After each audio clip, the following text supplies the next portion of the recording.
Hi, everyone. Welcome back to the English Learning Podcast. I'm your host, Sarah, and as always, I'm here with my awesome co-host, Bill.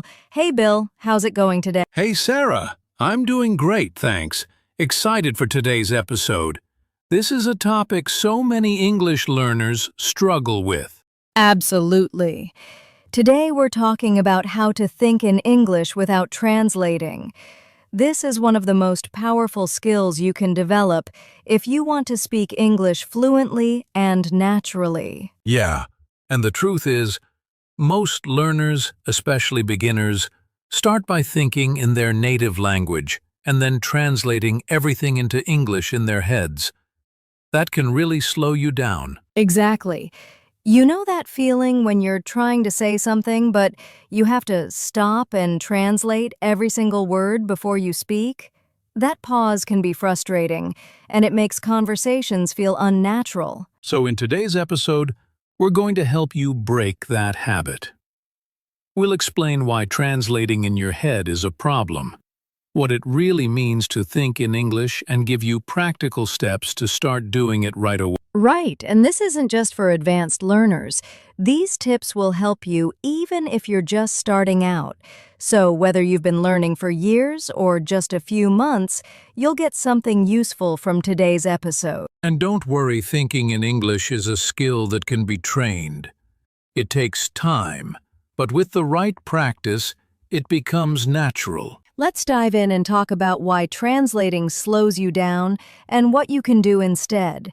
All right, let's start with the big question. Why is translating in your head a problem when you're speaking English? Well, the main reason is that it takes too long. Your brain has to go through a few extra steps. First, you think of what you want to say in your native language. Then you try to translate those words into English. And finally, you speak. That's a lot. Exactly. And while you're doing all that, the conversation is moving on. The other person is waiting for your response, and you feel pressure. That's when people freeze, hesitate, or lose confidence. Yep, and that hesitation makes you feel nervous. Like, oh no, I forgot the word. Or you might use the wrong sentence structure because direct translations don't always work in English. Right. Languages don't match word for word. A sentence that sounds natural in Spanish, Chinese, or Arabic might sound really strange in English if you translate it directly. Let me give a quick example. Let's say in your language, you say something like, "It fell to me to go there." That might make sense in your language, but in English we'd probably just say, "I had to go." So, a direct translation can sound awkward or even confusing. That's a great example. And think about real-life situations. You're at a restaurant. You want to order food. If you have to translate every sentence in your head before you speak, it might take you 10 seconds just to say, "I'd like a coffee, please." And that delay can make you feel shy or embarrassed, which makes the problem even worse. You start avoiding speaking, and that slows your progress. Exactly.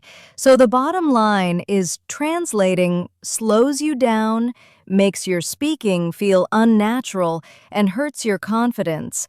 That's why learning to think directly in English is so important. And don't worry, it doesn't mean you have to be perfect or fluent right away. It just means you can start thinking in simple English thoughts even if it's just a few words at a time. Yes, and in the next part, we're going to break down what it really means to think in English and how you can start doing it even if you're a beginner. So now that we understand why translating slows us down, let's talk about what it actually means to think in English. Bill, how would you explain it? Well, thinking in English doesn't mean you're forming perfect, full sentences in your head like a textbook. It simply means that your thoughts start using English words, expressions, and ideas directly without needing your native language first. Exactly. It could be something as simple as looking at your phone and thinking, check messages or low battery. These are short, natural thoughts, not long, complex sentences. Right. It's more about getting used to using English in your mind as your first response. Instead of thinking, "Where is my phone?" in your native language and then translating it, you just think, "Where's my phone?" in English. I like to compare it to how kids learn languages. They don't translate, they just absorb what they hear and begin to think in that language naturally over time. It becomes instinct. That's a great point.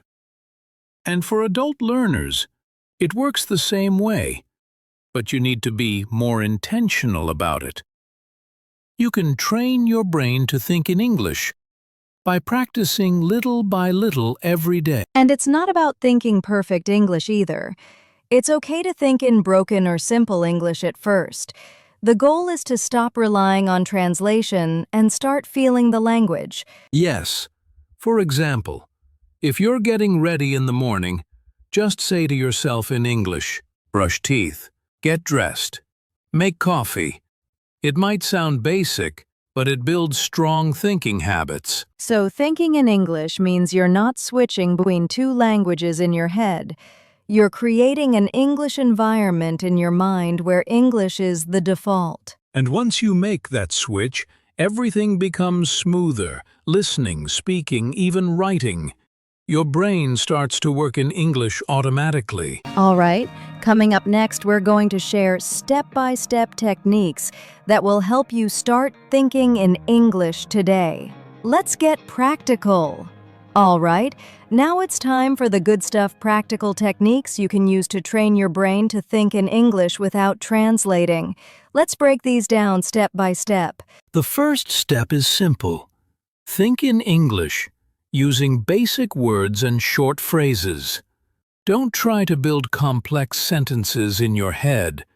Just start with one or two words. Exactly. For example, instead of thinking, "I need to go to work" in your native language first, just think in English, "go to work" or "need work." Even short phrases help your brain get used to the English rhythm. It's okay if the grammar isn't perfect at first. The goal is to build a habit, not pass a grammar test. Here's a fun one. Look around you and name objects in English. It could be table, door, pen, glass, phone. Yes! And you can take it a step further. Add small phrases. For example, blue pen, phone charging, window open. This builds vocabulary and makes you more comfortable thinking in English. This one is powerful. As you go through your day, brushing your teeth, making coffee, walking outside, talk to yourself silently in English. For example, while cooking, you might think, "Chop onions, boil water, smells good." It's like narrating your life in English inside your head. This helps you link English words to real-life actions, not translations. A great tip: use an English to English dictionary, not a translation one. Right. If you don't know a word, look it up in English. For example, if you see the word hungry, the dictionary might say wanting food. That helps your brain learn the meaning in English instead of translating it to your native language. It may feel harder at first, but it trains your mind to stay in English. Another great habit is to watch English shows, movies, or YouTube videos, but pay close attention to how people speak naturally. And then try to repeat what they say. This is called shadowing. Say it out loud or silently in your mind. You'll start to think in full English sentences without translating. You can pause a video and repeat a sentence like, "I'll grab some coffee," or "sounds good to me." These small moments build fluency. Try having mini conversations with yourself in your mind in English. This is called internal dialogue. You can imagine talking to a friend, answering questions like, "What did you do today?" or "What's your plan for tomorrow?" Practice replying in English. Even if you make mistakes, it's okay. You're teaching your brain to think in English without needing your first language. We mentioned this earlier, but let's touch on it again. Shadowing is when you listen to a native speaker and repeat immediately after them. It's not just about repeating words, it's about copying tone, speed, and rhythm. And doing this helps your brain form English patterns naturally, without translating. We'll go deeper into shadowing in another episode. But for now, just try repeating after English speakers every day, even for a few minutes. So let's do a quick recap of these 7 steps. 1. Think in simple words and phrases. 2. Name objects around you. 3. Narrate your daily routine in English. 4. Use an English-to-English dictionary. 5. Watch and mimic native speakers. 6. Have internal dialogue in English. 7. Practice shadowing briefly. These steps may seem small, but together they'll rewire your brain to think in English naturally. Exactly. And remember, it's about consistency. Just 5 or 10 minutes every day can make a big difference. All right, in the next part, we're going to give you a fun practice activity that you can try right now to start thinking in English. Stay with us. Now it's time for a quick but powerful practice activity to help you start thinking in English right now. That's right. This activity is simple, and you don't need anything, just your mind and your imagination. We call this the mini English day. Here's how it works.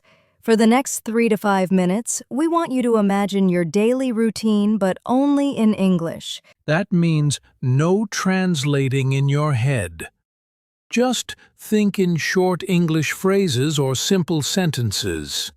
You can say them out loud if you're alone or silently in your mind. Let's do it together. I'll guide you, and you just follow along in English. Ready? Okay. Imagine you just woke up. Think, wake up. Stretch, get out of bed, walk to the bathroom. Think, brush teeth, wash face, shower. Now you go to the kitchen. Think, make coffee, toast bread, eat breakfast. Say it in your mind, don't translate, just feel it. Next, you're getting ready to leave the house. Think, get dressed, grab keys, lock the door. You walk outside, sunny day, walk to bus stop. Or maybe drive to work. Listen to music. Wait at red light. Simple, clear thoughts, all in English. Let's add feelings. For example, I'm tired. This coffee is strong. I feel good today. Don't worry about grammar, just connect your emotions to English words. That's how you begin to live inside the English language, not just study it. You can do this practice for just 3 to 5 minutes each day. Start with your morning routine, and later, try it during your lunch break or before bed. And if you ever feel stuck, it's okay. Use your English-to-English dictionary, or ask, how would I say this in English? And move on. The more you do it, the more your brain will choose English automatically. That's the goal. Coming up next, we'll talk about the common mistakes learners make when trying to think in English and how to avoid them. Stay with us. So, now that you've got some great techniques and you've tried a practice activity, let's talk about something super important common mistakes learners make when trying to think in English. And more importantly, how to fix them. Because these mistakes can slow you down or make you feel stuck. Number 1, trying to be perfect all the time. Oh yeah, this is a big one. Many learners stop thinking in English because they're afraid to make grammar mistakes. But here's the truth. Fluency is not about perfection, it's about flow. Let yourself make small mistakes. It's part of the process. Fix. Focus on communication, not perfection. If the sentence is, he go to school, that's okay. you're thinking in English. You'll fix the grammar later. Another mistake is trying to translate every word from your native language to English. Yes, this actually slows down your thinking and makes you sound unnatural. Fix. Learn phrases, not individual words. Like instead of translating "how are you," just remember it as one unit "how are you." You don't need to build it word by word. Mistake number 3. Not practicing regularly. Some learners only think in English once a week. But your brain needs daily input. Thinking in English just 5 to 10 minutes a day is way better than once a week for an hour. Fix. Make English part of your daily routine, even if it's while brushing your teeth or walking to work. Last one, only studying English but not using it. Yes! Reading grammar books or doing exercises is helpful, but if you're not thinking or speaking in English, it won't stick. Fix. Balance your learning. Study a little, but also practice speaking, thinking, and listening every day, even in your head. Avoiding these mistakes will help you move forward faster and feel more confident thinking in English. Next, we'll wrap up with our final tips and motivation to help you stay consistent and excited on your English learning journey. Stay with us. Before we finish today's episode, let's take a moment to talk about something just as important as all the techniques: motivation and realistic expectations. Yes! Learning to think in English won't happen overnight, and that's okay. It's a process, just like learning to ride a bike or play an instrument. Absolutely. At first, it might feel strange or even slow, but the more you practice, even just a little every day, the more natural it becomes. And remember, every learner is different. Some people might start thinking in English in a few weeks. Others might need a few months. What matters most is that you don't stop. Exactly. Celebrate your small wins. If you think in English for 1 minute today, that's progress. If you catch yourself translating but then switch to English, that's success. You're training your brain. Be kind to yourself. Be patient and keep going. And remember, you're not alone. Every fluent English speaker started where you are right now. Keep listening, keep practicing, and most importantly, believe in yourself. Well said, Sarah. In our final section, we'll give a quick summary and wrap things up with some takeaways you can remember. Let's finish strong. All right, Bill, let's wrap things up with a quick summary of everything we talked about today. Sure, Sarah. So we started by understanding why translating slows us down and why it's important to train our brains to think directly in English. Then we defined what it really means to think in English, using simple words, phrases, and emotions, instead of translating from our native language. We shared some solid step-by-step techniques like labeling objects, using English-only dictionaries, and talking to yourself in English to help break the translation habit. And we practiced the Mini English Day activity to get you started right away. Plus, we discussed common mistakes to avoid, like aiming for perfection, translating every word, and forgetting to practice daily. Finally, we talked about staying motivated and setting realistic expectations, because learning to think in English is a journey, not a race. Here are 3 quick tips to remember. 1. Be patient with yourself. Progress takes time. 2. Practice a little every day, even 5 minutes helps. 3. Focus on communication, not perfection. Exactly. And don't forget to surround yourself with English listen, read, speak, and think in it as much as possible. Thanks for joining us today.